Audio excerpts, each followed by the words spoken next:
Mùa nóng này mà để cái da mặt như chảo dầu, bonus thêm một mớ mụn đi ra đường thì thôi nhé. Các em gái mà thấy là chạy luôn, chứ đừng nói đến việc làm quen nhau nha các anh trai.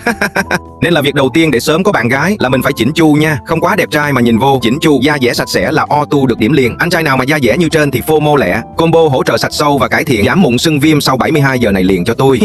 Thương lắm mới chỉ á nha. Combo gồm một sữa rửa mặt 3 tác động, sạch sâu, ngừa mụn, sáng da với tinh dầu tràm trà và một serum Calm Teriniol chiết xuất từ tinh dầu tràm trà làm dịu mụn. Cứ rửa sạch mặt rồi bôi serum là một thời gian da dẻ sạch sẽ, láng mịn liền. Da có mụn sưng viêm thì chăm xài sau 72 giờ sẽ dần xẹp mụn luôn, quá đã. Combo đã có hơn 200.000 lượt mua thì không FOMO là uổng lắm nhá. Mấy anh lẹ lẹ da đẹp còn sớm có bạn gái nha.